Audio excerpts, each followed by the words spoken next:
Scene మా లవణ్యకి వచ్చి ఏమే బండి సంజయ్ అంటే పువ్వన్నం ఈ పువ్వన్న తర్వాత పైసలు లాస్ట్కు పోతే ఏం లేవన్నీ మాకు అంత పోయి ఫోన్ చేస్తారా ఇది చేస్తారా చేయరు కదా మనకెందుకు అక్క మంచితనం చాలు అవున కదా. కాబట్టి వీళ్ళిద్దరూ గుణవంతులకు వీళ్ళు, ధనవంతులు వాళ్ళు. ఈ గుణవంతులకు ఓట్లేస్తే ఏమవుతుంది? మీ దగ్గరికి వస్తారు పైసలు తీసుకొని వాళ్ళకి ఓట్లేస్తే ఎల్లుండే లాస్ట్గా 12, 13 తారీఖు నుంచి మీరు వాళ్ళ గేట్ల దగ్గర కాపలా కాయాలి. అవునా కదా? గుణవంతులు కావన్నా ధనవంతులు కావన్నా గట్టి చెప్తలేదు గీత తక్కువ భారత్ మాతాకి గట్టిను రే భారత్ మాతాకి జై శ్రీరామ్ ఏడికి పోయినా గిదే జోషక్క మొత్తం కరీంనగర్ అంతా ఒకటే. అందుకే మొన్న రేవంత్ రెడ్డి సార్ కరీంనగర్ రాలే, నిజామాబాద్ వేండు, మహబూబ్ నగర్ వేండు. కరీంనగర్లో అబ్బో ఆడోళ్ళు నిలదట్లేరు. ఈసారి మాకు అభివృద్ధి కావాలి, బండి సంజయ్ చెప్తేనే వింటాం అని చెప్పి ఆడోళ్ళందరూ డిసైడ్ చేసుకున్నారు. కాబట్టి రేవంత్ రెడ్డి సార్ కరీంనగర్ రాక చొప్పదనలో మీటింగ్ పెట్టు అటు నుంచి అటే వీకెండ్ రాలేదు ఇక ఎందుకంటే ఏ రోజు అందరు ఒకటారు. ఎందుకే అలాగ వింటో నన్ను గెలిపించారు. మీరు నన్ను గెలిపించినాక మీకు బుక్ పంపినా, బుక్ వచ్చిందా మీకు? ఇది వచ్చిందా? గిట్ట ఉప్పుడు గిట్ట ఉప్పు సగం చదివినట వచ్చిందా లేదా? అబ్బో బుక్స్ పట్టుకేసుకోండి. ఇప్పుడు ఇచ్చిరా? అంతమంది ఇచ్చారు కదా. ఈ బుక్లో నేను ఏమేం చేసినా మొత్తం ఉన్నాయి. 1400 కోట్ల రూపాయలు పట్టుకొచ్చి అలా కర్మేర పట్టుకొచ్చిన మీరు నన్ను ఎంపీ గెలిపించినాక. ఫోటోలు ఉన్నాయి, రోడ్లు, పార్కులు, పైప్ లైన్లు, మార్కెట్లు అన్ని దీనిలో ఉన్నాయి. ఇది తప్పైతే బీఆర్ఎస్ వాళ్ళు, కాంగ్రెస్ వాళ్ళు వెనక్కి కేసు పెట్టాలి. ఇక మాకు గంగుల కమలాకర్ అని అంటాడు. వచ్చిందా? ఈ ఏడొస్తాడు రాకుండానే ఎత్తారు మీరు. ఇక మా గంగుల కమలాకర్ అంటాడట, బండి సంజయ్ నయా పైసా తెచ్చినా కూడా నేను 3 ముళ్ళ చదువుకొని పోతానట. ఇప్పుడు 3 ముళ్ళ చదువుకున్నాడు. 12వ తారీఖు పీకుడే. ఇక ఇలా అన్ని చూపడినా మరి నువ్వు చేస్తే చెప్పుకోవాలి కదా. నువ్వు చేసింది ఏంది అంటే, నేను లేనప్పుడు చూసి దొంగతనం వచ్చి కొబ్బరికాయలు కొట్టుడు పీకుడు. పైసలు నేను తెచ్చినా ఇలా పేరు మాత్రం వాళ్ళు చెప్పుకున్నారు. ఇలా అన్ని చూపెట్టినా ఇలా ఈ రోడ్డు అన్నింటికాక ఇక మా సీన్ చెప్పింది ఇప్పటిక మా సీన్తో తలకాయ పోయిందంటే, పొద్దున మీ వాళ్ళు కలుస్తాడు, మధ్యాహ్నం వచ్చి నా ఆఫీస్లో కూర్చొని ఈ చెవులకెళ్ళి రక్తం కడతా ఉంటాయి. నేను చెప్పి ఈ రోడ్ అంటాడు, నీళ్ళు అంటాడు, పైప్ లైన్ అంటాడు, జిమ్ అంటాడు, స్కూల్ అంటాడు. నా ఉన్న సగం పైసలు ఆయన పట్టుకపోయాడు. ఊకే పేదోళ్ళన్నా నేను కూడా పేదోళ్ళనే పోయి నాకు అన్న ఇయ్యే అన్న ఇతలే నాకు. ఇక ఈ సీను అక్క ఈ పక్కలు చూడండి, అన్ని డివిజన్లు చూడండి, అన్ని డివిజన్ల అభివృద్ధి చూడండి. ఇలా సీను డివిజన్ అభివృద్ధి చూడండి అక్క. ఇది చూసి మా మునిదరన్న చేసిండు అన్న. పోయినసారి ఇండిపెండెంట్ పోటీ చేసినా తక్కువ ఓడిపోయానన్న. ఈసారి ప్రజలు నాకు ఆశీర్వాదం ఇస్తారు. ఇవాళ సీను డివిజన్ లెక్క నాకు కూడా అభివృద్ధి గెలుచుడు ముఖ్యం కాదన్న. గెలిచినాక అభివృద్ధి చేయాలి. ఏం అభివృద్ధి చేయకుంటే ఓట్లు వేసినాడు 5 సంవత్సరాలు నరకం చూపెడతారు. రోడ్డు ఏది మోరేదని నరకం చూపెడతారు. ఇక బీఆర్ఎస్ వాళ్ళు ఇక్కలేరు అక్కలేరు. ఇలా నీ పైసలే ఉన్నాయి కాబట్టి నేను కూడా నీ పార్టీలో చేరుతా, నీ పార్టీ నుంచే పోటీ చేస్తా. నన్ను గెలవడం ముఖ్యం కాదు, గెలిచినాక అభివృద్ధి ముఖ్యం అని చెప్పి ఇలా మునీంద్రన్ వచ్చి ఇలా పార్టీలో చేరితే ఇలా ఆయనకు టికెట్ ఇచ్చిన. వీరిద్దరు అభివృద్ధి కోసం వచ్చాక అంతెందుక ఈ రోడ్ ఉంది కదా, ఈ రోడ్ అంతకుముందు ఎట్లుండే ఇలా ఎట్లయింది రోడ్డు ఇలా అటు కాలనీలా 134 కోట్ల రూపాయలు తీసుకొచ్చి ఇలా కార్పెంటర్ కాలనీ ట్యాంకులు కట్టిస్తారు. చూసారా ట్యాంకులు? అది మొత్తం పూర్తి చేస్తే ఈ ఏరియా మొత్తం వాటర్ సప్లై పుష్కలంగా వస్తుంది. పుట్టుపొట్టు నీళ్ళు వస్తాయి. 134 కోట్ల రూపాయలు తీసుకొచ్చి వాటర్ ట్యాంకులు కడుతున్నాం. అది 50 కోట్ల రూపాయలు ఆల్రెడీ మున్సిపాలిటీలో ఉన్నాయి. ఎన్నికల కోడ్ వచ్చింది నాగింది. అది వస్తే మిగతా రోడ్లు వేయించే ప్రయత్నం చేయొచ్చు. ఈ రోడ్ల పైసలు ఇచ్చింది నేనే, లైట్లు పెట్టించింది నేనే. ఈ ఏరియాలో ఇంకా కొన్ని ఏరియాలో ఇక లైట్ పెట్టాలి, రోడ్లు వేయాలి. ఇలా అవి వేయించే బాధ్యత నాది. ఇలా మా మునీంద్రన్న పోటీ చేస్తున్నాడు, వల్లంపాడు కానీ విద్యారణ్యపురి కానీ అది గ్రామ పంచాయతీ ఎట్లుందో కార్పొరేషన్లకు కలిసినాక గట్టినే ఉంది తప్ప ఏమైనా మారిందా మరి ఎందుకు మారుతా చెప్పు. ఎలక్షన్ అప్పుడు రాగానే వాడొచ్చి వీడొచ్చి దొంగదండాలు పెట్టి కాలు మొక్కనే పాపం మొన్న పోయినసారి ఓటేలా ఈసారి వేద్దామంటే తర్వాత మిమ్మల్ని పాపం అంటాడు ఎవడుంటాడు. ఇక పైసలు తెచ్చేది నేనే, ఢిల్లీ నుంచి పైసలు తెచ్చేది నేనే. నేను పూర్తి చేయకుండా వేరే కొట్టేస్తే పైసలు మీకు వస్తాయా? ఈసారి అందుకే కరీంనగర్ మొత్తం కూడా నేను మోడీ సార్ని కలిసి వచ్చిన మొన్న. సార్ నేను పార్లమెంట్కి రాని సారి కరీంనగర్లో ఎన్నికలు నేస్తారంటే నేను నీకు పైసలు ఇచ్చిన, ఈసారి మేయర్ మాకు ఇవ్వమని చెప్పాను. ఇలా కరీంనగర్కి పైసలు నేను ఇస్తాను, మోడీ గారు మాట ఇచ్చింది కాబట్టి వెళ్తాం. అక్కడ మేయరు మీ అందరి ఆశీర్వాదంతో మేయర్ మనం అవుతున్నాం. మేయర్ ఎందుకు అవసరం అక్క అంటే మేయర్కు రోడ్లు శాంక్షన్ చేసే అధికారం ఉంటుంది, నీళ్లు పైప్ లైన్ శాంక్షన్ చేసే అధికారం ఉంటుంది.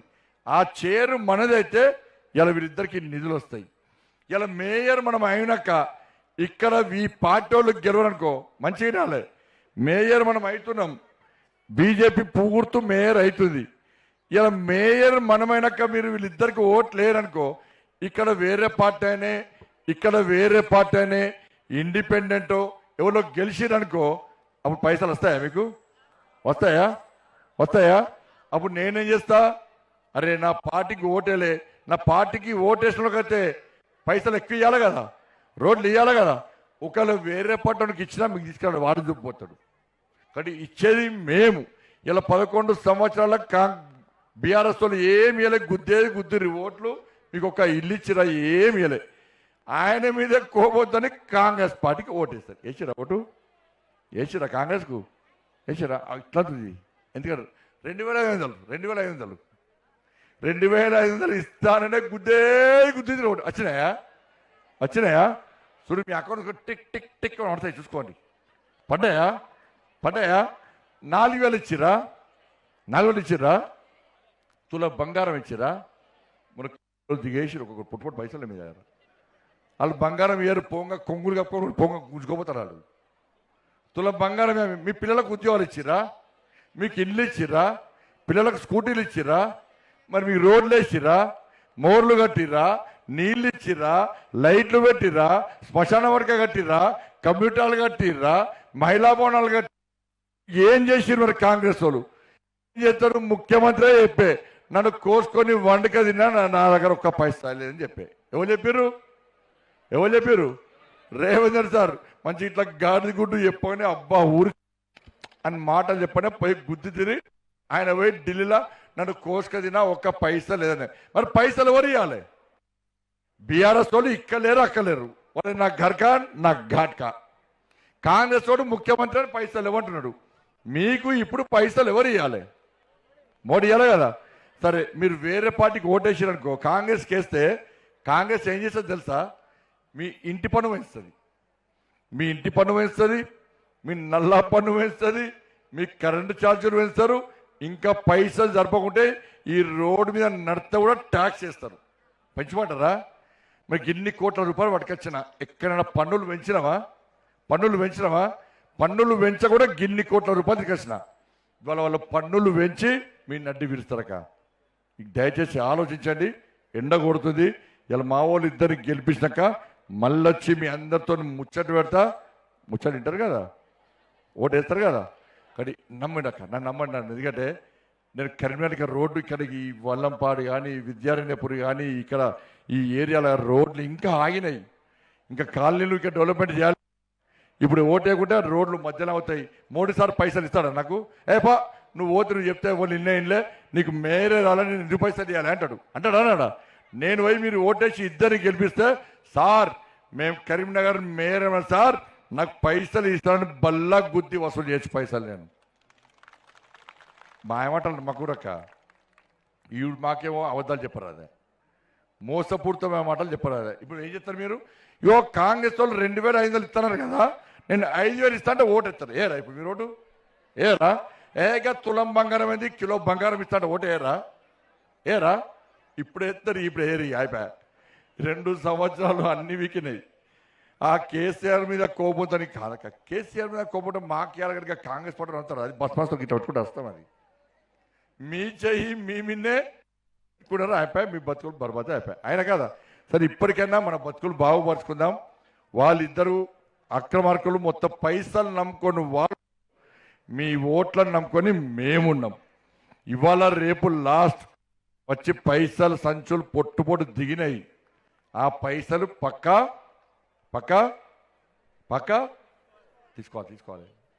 వస్తాయి. ఇప్పుడు నేను పోయినాక వస్తారు, పైసలు తీసుకుంటారు కదా, తీసుకోని మాత్రం వాళ్ళంటే తీసుకోవాలి. కానీ ఓటు చూపెట్టి రాదు. అయ్యో పక్కా ఇక సీను ఇక్కడ ప్రత్యేకంగా నేను బుక్ కొట్టించిన, ఈ సీనో బుక్ కూడా తెచ్చుకున్నాడు. వచ్చిందా ఈ బుక్? ఇది తప్పక, ఇది తప్ప అంటే ఇది ఏమేమైంది? నేనేమో 11 పొజిషన్లో కొట్టించిన. అంటే నాకంటే ఎక్కువ అభివృద్ధి గ్రామానికి ఎవరు చేశారు? ఈ వాడకి ఎవరు అభివృద్ధి చేసిండు? ఈయన మెంటల్ చేశాక చాలా మంచోడక. ఇలా సైకిల్ ఇచ్చిన, వీడిని ఒక విషయం చెప్పి ముగిస్తా. ఆయన ఇవాళ నేను ఒక మీటింగ్ పెట్టినాక, ఒక మీటింగ్ పెడితే ఆ సార్లు ఏం చెప్పినట్టు, సార్ పేదోడు కలెక్టర్ కావద్దా, పేదోడు ఎస్పీ కావద్దా, పేదోడు సాఫ్ట్వేర్ ఇంజనీర్ కావద్దా, డాక్టర్ కావద్దా అంటే ఏమైంది సార్ అన్న. సార్ గవర్నమెంట్ స్కూల్లో చదివే 10th క్లాస్ అమ్మాయిలు అబ్బాయిలు స్కూల్ కూడా ఇబ్బంది సార్. పొద్దున క్లాసులు ఉంటాయి, సాయంత్రం స్పెషల్ క్లాసులు ఉంటాయి, వాళ్ళు పోలేకపోతున్నారు సార్. వాళ్ళకు ఊర్లలో స్కూల్ లేవు, స్కూళ్ళలో బస్సులు ఉన్నాయి, ఊర్లలో ఆటోలో వేసి స్తోమత లేదు. కాబట్టి ఆ పిల్లల్ని ఆదుకోవాలనే లేదా? 20,000 సైకిల్ ఇచ్చినాక పిల్లలకు. ఈ స్కూల్లో కూడా ఇచ్చిన, ఈ స్కూల్లో 35 సైకిల్ ఇచ్చిన లేదా? ఇలా 35 సైకిల్ కాదు, మళ్ళొచ్చి ఏం చెప్పినట్టు సార్, స్కూల్ ఫీజు మన పరీక్ష ఫీజు కట్టడానికి కూడా పైసలు సార్ అంటే, నా జీతం నుంచి కడిగేసుకొని 15,000 మందికి పరీక్ష ఫీజు నేను కట్టినాక. స్కూళ్ళకి ల్యాబ్ ఇచ్చినాం, కంప్యూటర్లు ఇచ్చినాం, ల్యాప్టాప్. పిఎం శ్రీ స్కూల్ మీద సంవత్సరానికి ఒక్కొక్క స్కూల్కు కొన్ని స్కూల్ సెలెక్ట్ చేసి 20 లక్షల రూపాయలు ఇస్తున్నాను నేను. ఇవన్నీ మోడీ సాబ్ ఇస్తే మీకు ఇస్తున్నా. కానీ కాంగ్రెస్ వాళ్ళకి ఇస్తే వాళ్ళు రూపాయరు, బీఆర్ఎస్ వాళ్ళు గుంజుకునే వాళ్ళు ఇచ్చుడు ఏ ముఖం లేదు. ఇలా బీజేపీకి పూర్తి ఓటేసి మమ్మల్ని గెలిపిస్తే మీ బతుకులు బాగుపడతాయి.